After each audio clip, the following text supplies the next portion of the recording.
We're live, aren't we? Thank you, Allison, and welcome to our virtual lunch panel.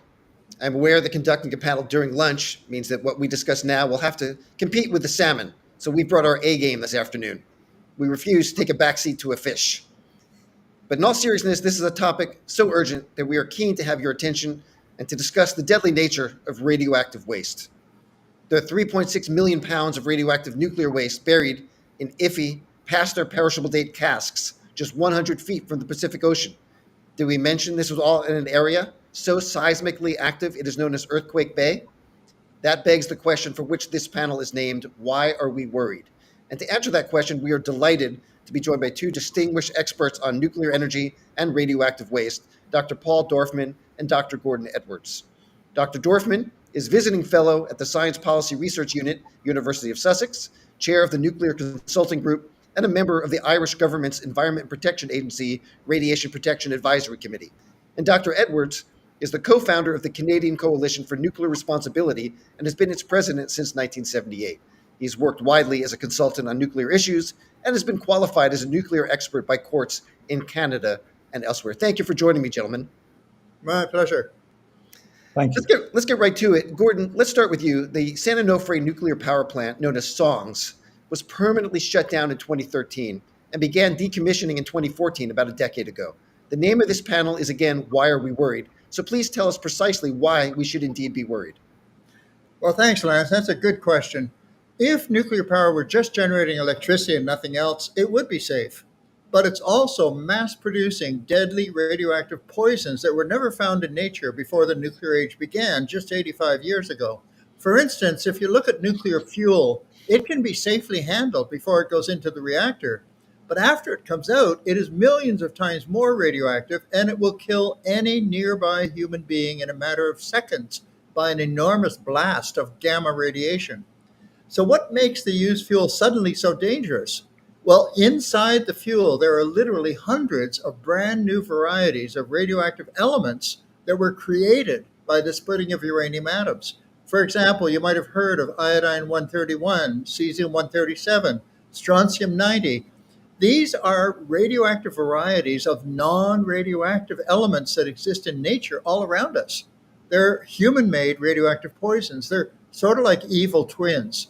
For example, if you look at ordinary table salt, it has a little bit of iodine added to it. It's not radioactive. It goes to the thyroid gland and helps to prevent a terrible disfiguring disease called goiter. Well, nuclear plants produce radioactive iodine. It also goes to the thyroid gland and causes cancer. 6,000 children in Belarus had to have their thyroid gland surgically removed because of radioactive iodine from the Chernobyl accident of 1986.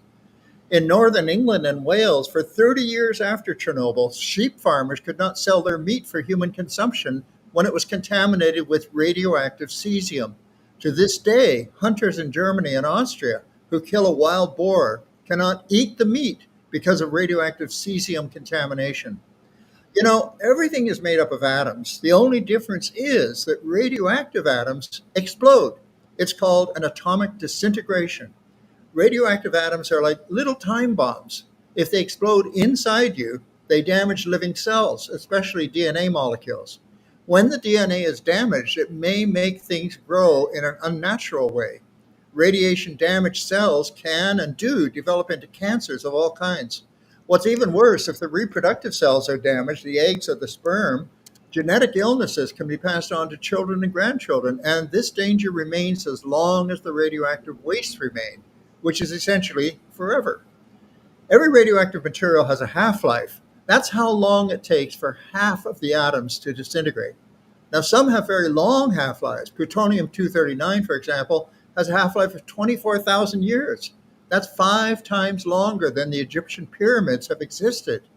And when a plutonium atom disintegrates, it turns into another radioactive material that has a half-life of 600 million years. So radioactive wastes remain dangerous for millions of years. They are the most toxic wastes ever produced by any industry ever. They are essentially indestructible. Countless billions of dollars are planned to be spent to keep these materials out of the food we eat, the water we drink, and the air we breathe. At Hanford in Washington State, just north of California, the the radioactive cleanup is estimated to cost more than $300 billion, according to the General Accounting Office. By building more reactors, we're just adding to the existing burden. In fact, you could say the real product of a nuclear reactor is radioactive waste and plutonium, which remains dangerous for millions of years. The electricity is just a little blip, a short term benefit for a few decades. The radioactive legacy lasts forever. So disturbing. Thank you for enlightening us with that. Gordon, can you put some of this in context? Tell us about the history of nuclear waste, because it takes, as you noted, anywhere from decades to millions of years to lose its half-life toxicity. So, for example, what about the radioactive waste from the very first nuclear power plant built in 1951 in Idaho? Must that nuclear waste be stored forever, or is it to be able to be recycled?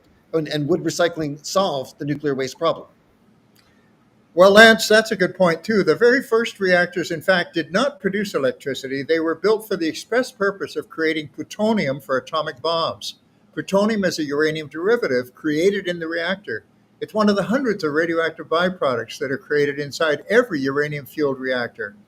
Plutonium is the stuff from which nuclear weapons are made. Every large nuclear warhead in the world's arsenals uses plutonium as a trigger. But plutonium can also be used as a nuclear fuel. That first power reactor that you mentioned started up in 1951 in Idaho. The first electricity producing reactor in the world was called the EBR-1. It actually suffered a partial meltdown, by the way. EBR stands for Experimental Breeder Reactor, and it was cooled not with water, but with hot liquid sodium metal. Now, the dream of the nuclear industry was, and still is, to use plutonium as the fuel of the future, replacing uranium. A breeder reactor, such as the first one, is one that can burn plutonium fuel and simultaneously produce even more plutonium than it uses. By the way, another sodium-cooled electricity-producing reactor was built right here in California, and it also had a partial meltdown. In fact, sodium-cooled reactors have failed commercially all over the world, in the US, France, Britain, Germany, and Japan. But it is still the holy grail of the nuclear industry, so watch out. There's a lot of pressure right now to get back into the business. To use plutonium, you have to extract it from the fiercely radioactive used nuclear fuel. This technology of plutonium extraction is called reprocessing. It must be carried out robotically because of the deadly penetrating radiation from the used fuel. Most reprocessing involves dissolving used nuclear fuel in boiling nitric acid and chemically separating the plutonium from the rest of the radioactive garbage.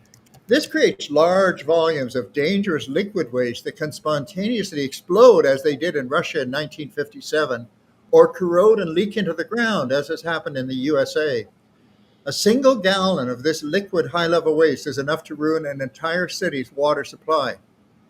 Now, in 1977, U.S. President Jimmy Carter, who was trained as a nuclear engineer in the Navy, banned reprocessing in the USA because of fears of proliferation of nuclear weapons, both at home and abroad. 3 years earlier, in 1974, India tested its first atomic bomb using plutonium from a Canadian research reactor that was given to India as a gift. The problem with using plutonium as a fuel is that it is equally available for making bombs.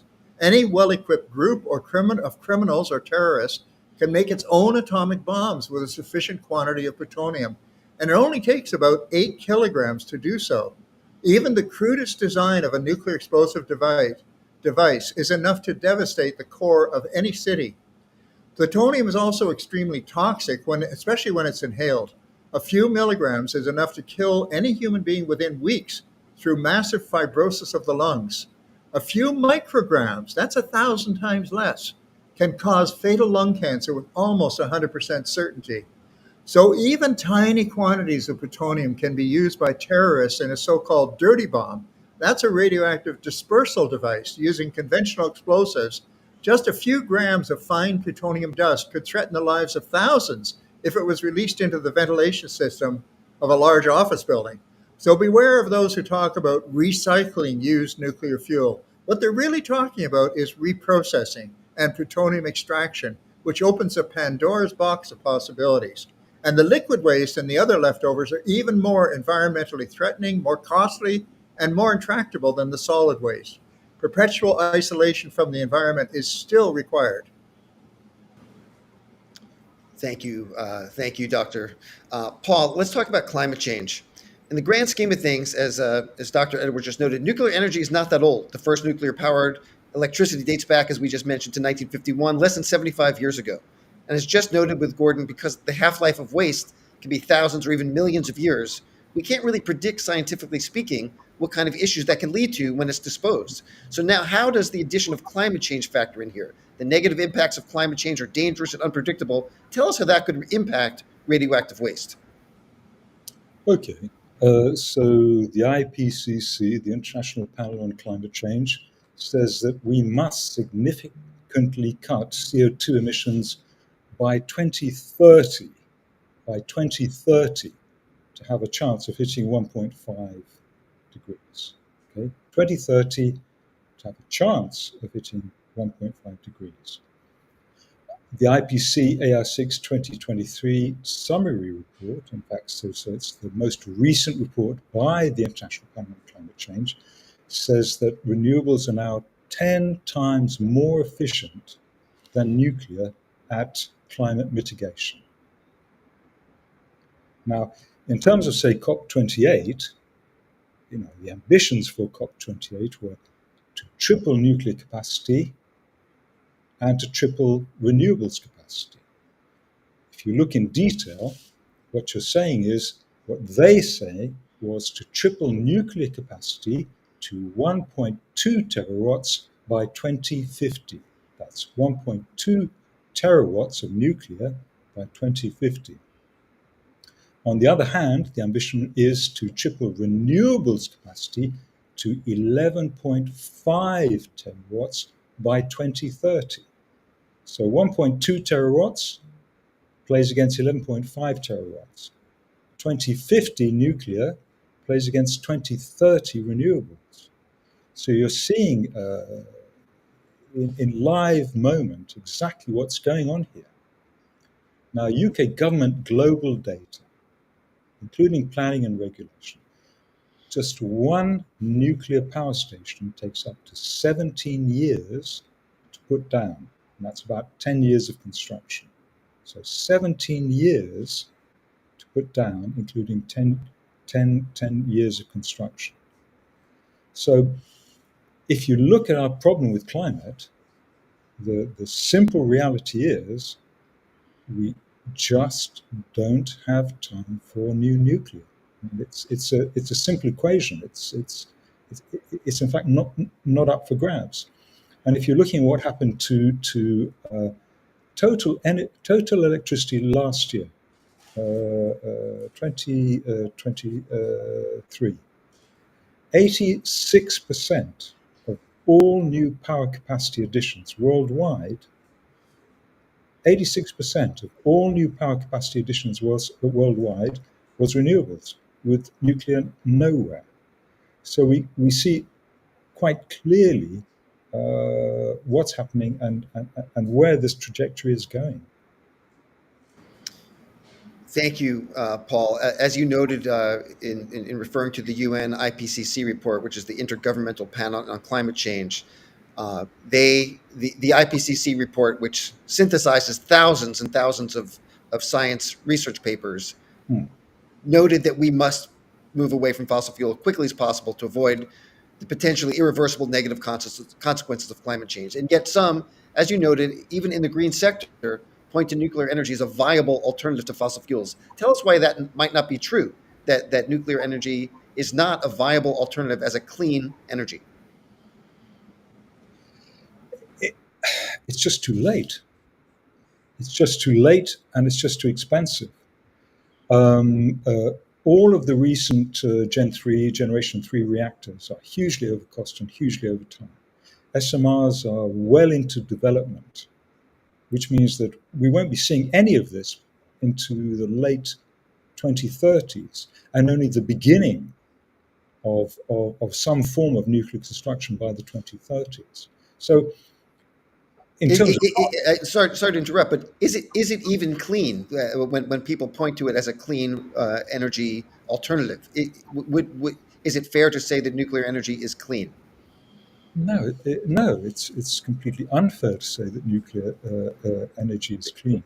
That's what I was getting at. That's what I want you to weigh in on. Like, tell us why it's not clean. It's very dirty. It produces, as our colleague has just stated, it produces very significant, very problematic waste, very problematic pollution, very problematic issues associated with accident, incident, and security. In an increasingly insecure world, nuclear power, unfortunately, look increasingly like good targets. Now, the question is, why would we want to go with such a technology or increase this kind of technology if we have clean, green, efficient, practical, renewable, cost-effective technologies, which we do have? And let me remind you, 86% of all new power capacity worldwide last year was renewables. That makes so much sense. Thank you, Doctor. Gordon, back to you. Let's talk about rolling stewardship. From what I've read of your work, it seems even the way we think about nuclear waste is problematic. We think of it as something we can almost literally sweep under the rug, but that's not exactly going to work. But you've suggested that rolling stewardship is an alternative to deep geologic disposal. Tell us more about rolling stewardship. Yes, well, it's really trying to get away from the lies. The problem is that there are too many lies surrounding our decision making, and they give us to false decisions. Rolling stewardship is a concept put forward by the National Academy of Sciences in connection with other long lived toxic waste like heavy metals and asbestos. The basic idea is that when you don't have a solution to a waste problem, you have to be careful not to abandon the waste. We have to continue to look after it on an intergenerational basis, passing the responsibility, the knowledge, and the resources to the next generation with the object of continually improving safe storage. For the first 30 years of the nuclear age until the mid 70s, no one knew about radioactive waste because the nuclear industry didn't tell anyone about it. People were told that nuclear power is clean, and they believed it, but it was a lie. In the mid 70s, radioactive waste suddenly became public knowledge. Major reports in several countries called for a halt to nuclear power unless the problem is solved. So all of a sudden, the waste problem became an existential threat to the industry. In self-defense, the industry claimed without any real evidence that they had a solution: bury the waste in an undisturbed geological formation. But of course, the moment you dig, it is no longer undisturbed. We've already seen 3 deep underground repositories for lower level nuclear waste fail, 2 in Germany and 1 near Carlsbad, New Mexico. The USA has actually tried 8 times to locate a deep underground disposal site for radioactive waste, and they have failed all 8 times. Here in California, to the credit of Californians, in 1976, hundreds of thousands of people signed the Citizens Initiative to stop any new reactors from being built in the state because there is no waste solution. That was passed into law, and it's still the law.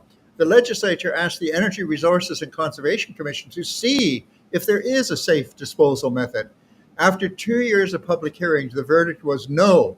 The commission chairman said in 1978, quote, "We think it probable that safe permanent disposal will never be demonstrated.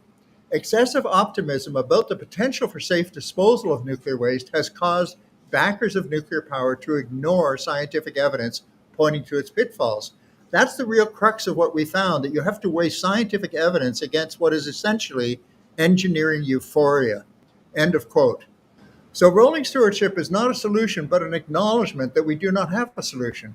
Instead of abandoning the waste underground, we should monitor it and make sure it is retrievable. Instead of waiting for the containers to fall apart, we should repair and repackage and improve the safety measures from one generation to the next. Instead of assuming a solution exists, we should recognize that there is no proven solution, and therefore, instead of abandoning the waste, we should look after it. Yeah. We should keep it monitored and retrievable. We should, instead of closing the door on research to find a genuine solution, rolling stewardship will keep that quest at the forefront of human consciousness. This may sound idealistic, but in fact, it is simply realistic. The worst thing about self-deception is that you end up with a mess, a vastly inferior and dangerous form of rolling stewardship, because it was not planned at the outset. Well, that gives us a ray of hope, the idea of rolling stewardship, just to at least have some developing solution to the problem. It seems there's a connection, at least in name, Gordon, between one of the most famous ever surrealistic paintings and rolling stewardship, the persistence of memory. Tell us about that aspect of rolling stewardship. Yeah, that's another good point, Lance. One of the worst things about abandoning radioactive waste, which is what the industry wants to do, is that over the very long term, amnesia sets in. Everyone forgets where it is or what it is. So when it leaks out into the environment, and it will leak out sooner or later, no one knows how to even detect it or to deal with it. Rolling stewardship, on the other hand, is predicated on the persistence of memory, the knowledge of these highly toxic wastes and how to deal with them. It has to be kept alive from generation to generation because it remains an ongoing threat. In 2019, I attended a 3 day conference in Stockholm about how to warn future generations about the legacy of radioactive waste we are leaving behind. We don't know what language people will be speaking in 2,000 years or in 10,000 years. So, how do we warn them? Do we put up a sign saying, do not dig here? Will they understand the sign? And if they do understand it, will they obey it? If I were a future archaeologist who came across such a sign, I would say to my team, hey, let's dig here. The Stockholm conference was an interesting affair. One third of the participants were nuclear scientists, one third were independent commentators and critics, such as myself, one third were librarians and archivists who knew little about radioactive waste, but lots about preserving records, memory, and knowledge. We were all aware that the problem we're addressing is similar to the problem of communicating with extraterrestrial intelligence. How do we communicate with no assurance that they understand any of our languages? So one of the advantages of rolling stewardship is that one can more easily pass on knowledge, information, and advice from one generation to the next, rather than trying to communicate with a completely unknown society of the future. One of the conclusions of this discussion is that decision making about radioactive waste can no longer be left solely in the hands of the nuclear industry and its captured regulator, the NRC. We have to plan to address it, to address the future. So we need to have a radioactive waste and nuclear decommissioning agency that is independent of all the promoters of nuclear energy, whether commercial or governmental. We need an agency whose sole focus is the protection of people and the environment. We need an agency that communicates openly and transparently with citizens about the nature of the problem and the range of the options. As long as we continue to build and operate nuclear reactors, we're simply compounding an already intractable problem. No matter how fast we bury the old waste, the surface of the Earth will always be prone to catastrophic releases from the freshly produced nuclear waste, which accumulates every day in the core of operating reactors and in the immediate vicinity of those plants. Burial is no solution as long as the industry keeps working. California was wise to pass a law that phases out the production of nuclear waste by banning new plants. It's time for other states and other nations to follow suit. Thank you, Gordon. Gordon mentioned Paul. Gordon mentioned Germany, how it twice attempted to find a solution to burying waste. Let's talk about Germany. Germany was very invested in nuclear energy. By 1990, 25% of Germany's electric power came from nuclear energy. But the country legislatively mandated 100% phase out of nuclear power by the end of 2023, and that has actually happened. So, how is Germany faring since, and what does this bode for the rest of the world, Paul? Okay, 2024, 140 terawatt hours, more renewable electricity generated in Germany in the first half of 2024 than ever before. That means 65% of all German electricity generation renewables. Okay, repeat that, 65% of all net electricity generation in Germany renewables. So generation from fossil fuels declining. 4%, just 4% of German electricity imported, of that, 59% was renewable. So basically, renewables has killed German nuclear, pushing out coal, with coal lower than ever. Coal burn has dropped to the lowest level in 60 years after the nuclear exit. German lignite power fallen to the lowest since 1963. With hard coal, power production has dropped to the lowest since 1955. So at the same time, Germany, third largest economy of the world, high per capita income, GDP, low debt to GDP, low inflation, good credit rating. So basically, I mean, the take-home message is over the past 20 years, German electricity generation increased from 9% renewables to 65% renewables. Fossil fuels fallen from 61% to 80 to 38%. That's progress. Thank you, Paul. I'm getting a note from the producer that we're running over time, so I'm going to ask if both of you can just give a quick closing statement, as brief as you can. Gordon, let's start with you, just in terms of closing statement and thoughts here. Well, I think it's important to realize that the nuclear industry is seeing they're in bad shape. They've been falling 20 for the last 25 years. Their share of electricity production has been falling, and they're looking to grab money that is set aside for climate change, and that's a waste of money. We should be putting that money into the cheapest and fastest alternatives, and those are clearly energy efficiency number one and renewables number two. Thank you. And Paul?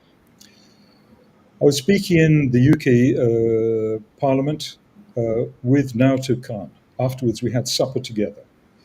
Through an interpreter, he turned to me and he said, if the wind was in the wrong direction, we would have lost Fukushima. Wow. Well, thank you for both of you for being here, for enlightening us with your incredible depth of knowledge. And I'm going to turn things back to Allison, the MC for the event. And thank you very much. Thank you, everybody.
Paul, can you hear me?